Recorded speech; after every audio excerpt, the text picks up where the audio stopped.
Welcome to PDTV.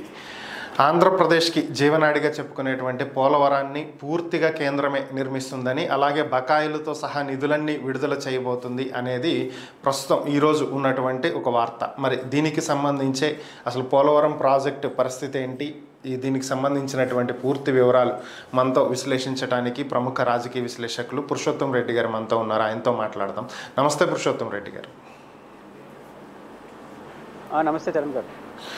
Sir, Polavaram ప్రాజెక్టుకి సంబంధించినటువంటి బకాయిలు నిధులు అన్నీ కూడా కేంద్రం వెంటనే విడుదల చేస్తుందని, అదేవిధంగా ప్రాజెక్టు పూర్తి నిర్మాణ బాధ్యత కేంద్ర ప్రభుత్వమే తీసుకోబోతుంది. ఇటీవల పలు దఫాలుగా చంద్రబాబు గారు కేంద్రం వెళ్ళి కేంద్ర మంత్రులతో మాట్లాడినటువంటి ఫలితంగా ఇది జరగబోతుంది అనేది ఈరోజు ఉన్నటువంటి వార్త. మరి దీంట్లో ఉన్నటువంటి అవకాశం ఎంతవరకు ఉంది? ఎందుకంటే గతంలో ఉన్నటువంటి బకాయిలే ఇంకా క్లియర్ చేయలేదు. మరి మొత్తం కేంద్రమే భరిస్తుంది అనేది ఎంతవరకు సాధ్యాసాధ్యాలు ఉన్నాయి అనుకోవచ్చు?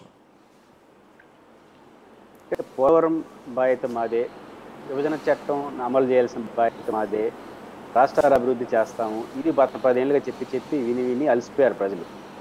ఇప్పుడు కావాల్సింది బాధ్యతను చెప్పడం కాదు, పైసలు ఇవ్వాలి, నిధులు కేటాయించాలి. ఇప్పుడు కేంద్ర ప్రభుత్వం సమస్య ఎక్కడ? పోలవరం ప్రాజెక్టు పూర్తి చేయాలంటే 2 ఆటంకాలు. ఒకటి, డ్యామ్ నిర్మాణం పూర్తి చేయాలి, అది డయాఫ్రామ్ వాల్కి సంబంధించి సాంకేతిక సమస్య. దానికయ్యే నిధులు వాళ్ళు భరించాలి. డయాఫ్రామ్ వాల్ విషయం క్లారిటీ వస్తే ఆటోమేటిక్గా పోలవరం ప్రాజెక్టు డ్యామ్ పూర్తి అయిపోతుంది. డ్యామ్ పూర్తి అయిపోయినా కూడా నీటిని ఉభయ కాలువలకు, లెఫ్ట్ బ్రాంచ్కి కానీ రైట్ బ్రాంచ్కి కానీ ఇవ్వాలి అంటే అటు విశాఖపట్నం వైపు, ఇటు అమరావతి వైపు మనకు డ్యామ్లో నీళ్లు నిలబెట్టాలి, వచ్చి నీళ్ళు వచ్చినట్టు తీసుకోవాలి. జరగాలంటే 152 అడుగుల ఎత్తులో నీళ్లు పెట్టాలని అనుకున్నారు. 152 అడుగుల ఎత్తులో నీళ్లు పెట్టాలంటే నిర్వాసితుల సమస్య క్లియర్ చేయాలి. ఇప్పుడు చాలా పరిమితమైన సంఖ్యలో క్లియర్ చేయడానికి వచ్చిన ఇబ్బందులతోనే కదా డయాఫ్రామ్ వాళ్ళు ఈ మిగతా విషయాల్లో సరైన ప్రాసెస్లో ప్రోటోకాల్ ప్రకారం వెళ్ళలేదు అని చెప్పే మాట ఎందుకు వచ్చింది? ఇందుకే వచ్చింది. కాబట్టి డయాఫ్రామ్ వాళ్ళు పాడవడానికి కూడా, కొట్టుకుపోవడానికి కూడా మనం నిర్వాసితులు క్లియర్ చేయకుండా అన్నీ ఒకేసారి ప్రారంభించారు. ఇట్లాంటి చర్చ వచ్చి ఇట్లాంటి సమస్యలు రావడం వల్లనే వచ్చిందని అధిక ప్రధాన ప్రతిపక్షం ఉన్న వైసీపీ ఆరోపిస్తూ ఉంది. అంటే ఏంటి? నిర్వాసిత సమస్యలు క్లియర్ చేయకుండా డ్యామ్ కట్టినా కూడా డ్యామ్ ఉపయోగపడదు. అంటే నిర్వాసితుల సమస్య క్లియర్ చేయాలి. దానికి ఒక 30,000 కోట్ల రూపాయలు ఖర్చు అవుతాయని గతంలో తెలుగుదేశం ఉన్నప్పుడు ఒక అసెస్మెంట్స్ అది కొనసాగుతా ఉంది. కాబట్టి నిర్వాసితులు క్లియర్ చేస్తేనే డ్యామ్ కట్టినా కూడా నీళ్లు వాడతాం. డ్యామ్ కట్టాలంటే డయాఫ్రామ్ వాళ్ళ సమస్య పరిష్కారంగా డ్యాముకు నిధులు ఇవ్వాలి. కాబట్టి ఇక్కడ ప్రధానంగా అన్ని కలుపుడు వస్తుంది నిధులు.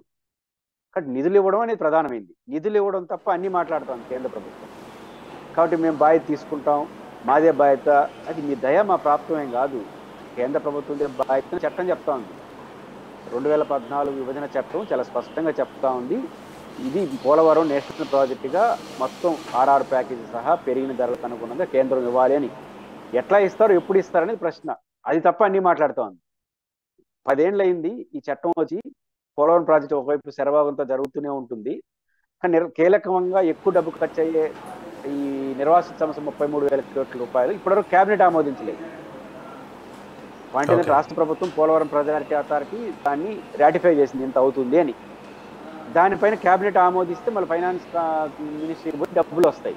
ఇందులో క్యాబినెట్ అప్రూవ్ చేయాలి 3,000 కోట్లు. ఇంకా దీంతో అది ఒక సమస్య. రెండో సమస్య, డ్యాముకు సంబంధించి నిర్మాణానికి అయ్యే ఖర్చు. డయాఫ్రామ్ వాళ్ళ ఇష్యూ పరిష్కారం అయితే ఇస్తారు. దాన్ని ఎట్లా ఇస్తున్నారు డబ్బులు? మొదట రాష్ట్ర బడ్జెట్ నుంచి డబ్బులు ఖర్చు పెట్టి ఆ తర్వాత బిల్లులు పెడితే ఢిల్లీ చుట్టూ 36 సార్లు తిరుక్కొని వాళ్ళ దగ్గర లాక్కురావాలి. అంటే అటెంప్ట్కి చేయాలి, అడాక్ అమౌంట్ ఇవ్వచ్చు కదా. ఇప్పుడు కాంట్రాక్ట్కి 1,00,000 కోట్ల ప్రాజెక్టు ఓకే అయితే 40% నిధిలో 30% నిధిలో కాంట్రాక్ట్కి మొబిలైజేషన్ అడ్వాన్స్ ఇస్తారు. ఒక గవర్నమెంట్ ఇచ్చడం ఒక కాంట్రాక్ట్కి మొబిలైజేషన్ అడ్వాన్స్ ఇస్తూ ఉన్నప్పుడు ఒక గవర్నమెంట్ ఆఫ్ ఆంధ్రప్రదేశ్కి మీ ప్రాజెక్ట్ని ఎగ్జిక్యూట్ చేస్తున్నప్పుడు ముందే డబ్బులు ఇవ్వాలి కదా. అంటే ముందే డబ్బులు ఇస్తే రాష్ట్ర ప్రభుత్వానికి ఫైనాన్షియల్ క్రైసిస్, రాష్ట్ర బడ్జెట్ నుంచి కేటాయించే పరిస్థితులు లేదు. కేటాయిస్తే మిగతా ప్రాజెక్టులు అయిపోతాయి. అదే జరిగింది రాష్ట్రంలో. రాష్ట్ర బడ్జెట్ నుంచి 10,000 కోట్లు ఇరిగేషన్ అంటారు, 5,000-6,000 కోట్లు పెడతారు. 5,000-6,000 కోట్లు పోలవరం పెడితే మళ్ళీ పోయి ఇంటేంలో ఇస్తారా? ఒక 6 నెలలు, సంవత్సరం, 2 సంవత్సరాలు కూడా ఇస్తారు. తెలుగుదేశం పార్టీలో ఉన్నట్టు అయినటువంటి ఖర్చుని జగన్మోహన్ గారి పరిపాలనలో ఇచ్చినారు. ఇన్ టైంలో ఈకపోగా లేటుగా ఇస్తున్నారు, అడ్వాన్స్గా ఇట్లేదు. కాబట్టి ఇప్పుడు పోలవరం పూర్తి కావాలంటే డయాఫ్రామ్ వాల్ పరిష్కారం, డ్యామ్ నిర్మాణం జరగాలి. డ్యామ్ నిర్మాణం జరిగినా ప్రజలకు ఉపయోగపడాలంటే, ఆ నీళ్లు వాడుకోవాలంటే 33,000 కోట్ల రూపాయలు విలువైనటువంటి దాన్ని ఆమోదించాలి. కాబట్టి రెండు జరగాలి. ఒకటి 33,000 కోట్ల రూపాయల క్యాబినెట్ అప్రూవల్, మరియు ఈయన అడ్వాన్స్ డబ్బులు ఇవ్వాలి. ఈ రెండు జరిగితే పోలవరం పూర్తి. దీనికి పెద్ద సిద్ధాంతం ఏం లేదు. అది తప్ప అని మాట్లాడతాం. ఇంకా చర్చిస్తాం ఏంటి? ప్రాజెక్ట్ డిజైన్ అయిపోయింది, ఎవరు కట్టాలో నిర్ణయించారు, ఇంకా చర్చిస్తున్నాం. ముఖ్యమంత్రి మాట్లాడినాడు, ఏమో అర్థం కాదు. కాబట్టి ఈ మాటలు కాదు, ఆచరణలో డబ్బులు రిలీజ్ చేయడం తప్ప పరిష్కారం. డబ్బులు రిలీజ్ చేస్తే ఈ మాటలతో సంబంధం కూడా పోలవరం పూర్తవుతుంది. ఓకే, అయితే కేంద్ర ప్రభుత్వం మీరు అన్నట్లు 152 అడుగులకి ఒప్పుకోవట్లేదు, 135 అడుగులకైతే కేంద్ర ప్రభుత్వం సుముఖంగా ఉంది. దీనికి సంబంధించి 2023లో జగన్మోహన్ రెడ్డి గారికి అప్పుడు 12,000 కోట్ల రూపాయలు ఏపీకి రిలీజ్ చేస్తాము అన్నప్పుడు 135 అడుగులకి ఒప్పుకుంటే ఇవి రిలీజ్ చేస్తామన్నారు. సో దానికి జగన్ గారు అంగీకరించలేదు, రాష్ట్ర ప్రయోజనాలను తాకట్టు పెట్టలేను అని చెప్పారు అనేది ఒక వార్త నడుస్తుంది. మరి ఇప్పుడు అన్నిటికీ కేంద్రం ఒప్పుకుంది అనేటువంటి వాదన నిజమైతే, ఇప్పుడు వస్తున్నటువంటి వార్త నిజమైతే, మరి చంద్రబాబు గారు దానికి అంగీకరించారనుకోవాలా? 152 అడుగులు అవసరం లేదు. నిజానికి 135 అడుగులకే ఫస్ట్ ఫేజ్ 135, 152 అడుగులు పెంచండి. 152 అడుగులకి సంబంధం లేకుండా 135 అడుగులకే నీళ్లు తీసుకోవచ్చు. పోలవరం ప్రాజెక్ట్ డిజైన్ ఏంటంటే, మీకు కాటన్ బ్యారేజ్ ఉంది రాజమండ్రి దగ్గర. దాని నిల్వ సామర్థ్యం ఎంతో తెలుసా? 1.5 TMCs.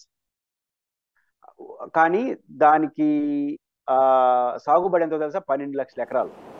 10,000 ఎకరాలు ఒక TMC. మరి 1.5 TMCల నిల్వ సామర్థ్యం కాటన్ బ్యారేజ్ నుంచి 12 లక్షలు ఎట్లా 120 TMCలు? లాజిక్ ఏంటంటే, పోలవరం 120 రోజులు ప్రవాహంలో ఉంటుంది కాబట్టి రెగ్యులర్గా నీళ్ళు తీసుకుంటారు. పోలవరం కూడా దాని మొత్తం కెపాసిటీ అంతా బిలో 200 TMCs. దీంట్లో 50 TMCలు డెడ్ స్టోరేజ్ వెళ్ళిపోతుంది. ఇంక మిగిలింది 130 TMCలు. మరి 360 TMC ఎట్లా తీసుకుంటారంటే, పోలవరం 120 రోజులు ప్రవాహంలో ఉంటుంది కాబట్టి కుడి కాలువకి 1.5 TMCs పర్ డే, ఎడమ కాలువ 1.5 TMCs పర్ డే, మొత్తం 3 TMCలు పర్ డే ఇంటూ 120 360 TMCలు తీసుకున్నారు. వచ్చిన నీళ్ళు వచ్చినట్టు డ్రా చేసుకోవాలి. అలా చేసుకోవాలంటే పోలవరం దగ్గర 132 అడుగుల ఎత్తులో నీళ్లుంటే కుడి కాలువ అందుకుంటుంది. ఇప్పుడు పట్టిసీమ పేరు పెట్టారు కదా, ఆ కాలువ. ఎడమ కాలువ 133 TMCలు, అంటే 135 TMCలు ఉంటే 2 కాలువలు నీళ్ళు వచ్చేస్తాయి. బట్ 135 TMCలతో 360 TMCలు నీళ్ళు తీసుకునే కెపాసిటీ ఉంది. దాంట్లో ఇబ్బంది లేదు. కానీ 152 అడుగులు ఎందుకు కట్టారంటే విద్యుత్ ఉత్పత్తి కోసం. కాబట్టి నీటి తీసుకునే ఇబ్బంది ఏమి లేదు. 135 అడుగులు అయితే నిర్వాసితుల యొక్క సంఖ్య తగ్గిపోతుంది. 152 అడుగుల ఎత్తులో కానీ నీళ్ళు ఎత్తుతే దాదాపు 33,000 కోట్లు అయితే, 135 అడుగుల ఎత్తులో కానీ నీళ్ళు నిలిపితే బహుశా 10-15,000 కోట్లతో అంటే నిర్వాసితుల సంఖ్య తగ్గుతుంది. కాబట్టి నాకు దాంట్లో భావోద్వేగంతో 2 పార్టీలు రాజకీయాలు చేసినా కానీ నా దృష్టిలో 135 అడుగులు ఎనఫ్, పెద్ద ఇబ్బంది ఏం లేదు. కాకపోతే 135 అడుగులు చేయాలన్నా 10,000 కోట్లన్నా నిర్వాసిత సంస్థ క్లియర్ చేయాలి. ఈ డ్యామ్కి అయ్యే ఖర్చు ఈయన అడ్వాన్స్ ఇవ్వాలి. దాని ఇప్పుడు 33,000 కోట్ల రూపాయలు 150. నిజానికి వాళ్ళు చట్టంలో కానీ దాన్ని రాసింది 152 అడుగులు నేషనల్ ప్రాజెక్ట్. ఎవరు గుర్తించమన్నారు? మిమ్మల్ని గుర్తించే చేశారు. 152 135 చర్చించవచ్చు. కానీ 135 చేయాలి 152 చేయాలంటే ఫస్ట్ ఆఫ్ ఆల్ ఆ 10,000 కోట్ల నిర్వాసితులకి ఎంత ఖర్చు అయితే అంత మేము బాధ్యతని క్యాబినెట్లో అప్రూవ్ చేసేస్తే అడ్వాన్స్ డబ్బిస్తే సరిపోతుంది. ఆ పనైనా చేయాలి కదా ఖర్చు. ఓకే సార్, అయితే చివరిగా ఒక్క ప్రశ్న.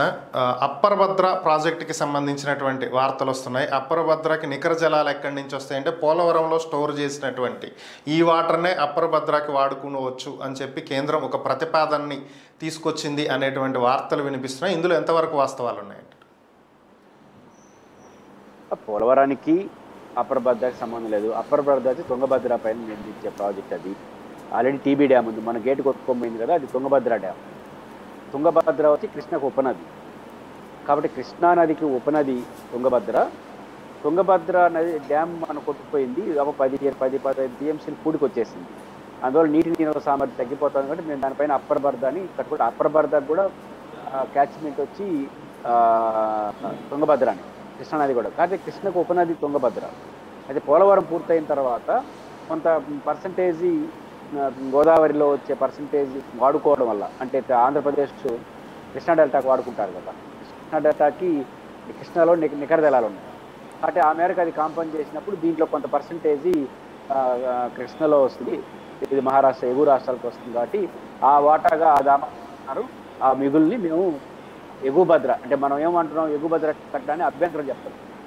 ఎందుకంటే తుంగభద్ర మీద రాయలసీమ ప్రాంతంలో 130 టీఎంసీల నికర జలాల వాటా ఉంది. అటు తుంగభద్ర పైన ఇంకొక డ్యామ్ కట్టుకుంటే నికర జలాలు దానికి కూడా కేటాయింపు చేసి నేషనల్ ప్రాజెక్ట్ పడిస్తే మేము నష్టపోతామని ఆంధ్రప్రదేశ్ ప్రభుత్వం సుప్రీంకోర్టులో పిటిషన్ వేసింది. కాబట్టి అభ్యంతరాలు ఉన్నాయి, దానికి సాంకేతికంగా పర్మిషన్ లేదు. కాబట్టి దానికి పర్మిషన్ కోసం ఈ మాటలు మాట్లాడుతుండొచ్చు. అంటే మాకు గోదావరిలో వచ్చే కాంపన్సేషన్లో నీళ్లను కృష్ణాలో వాడుకొని దానికి తుంగభద్ర చేసుకొని చెప్పొచ్చు. అది పెద్ద ఇష్యూ కాదు. ఫస్ట్ పర్మిషన్ తీసుకోవాలి, పర్మిషన్ తీసుకున్న తర్వాత సాంకేతిక అనుమతులు చేయాలి. దానికి మన అభ్యంతరాలు అంటే తుంగభద్ర కింద మనం ఉన్నాం కాబట్టి తుంగభద్రలో ఎంత నీటిలో కృష్ణా నీళ్ళు దానికి బావు, తుంగభద్ర నీళ్ళు ఉపనది నీళ్ళు, ఆ ఉపనదిలో ఎంత లభ్యం అవుతుంది, లోయెస్ట్ స్థాయిని లెక్కేసుకొని సరాసరి లెక్కేసుకొని కేటాయింపులు ఎన్ని ఉన్నాయి, ఆ కేటాయింపులు నష్టం లేకుండా ఇరు రాష్ట్రాలకు ఉపయోగపడే వరకు దాన్ని డైవర్ట్ చేసుకోవాలి. Okay, thank you Purushottam Reddy గారు. ఈ అంశాల మీద మీ విశ్లేషణ అందించినందుకు ధన్యవాదాలు.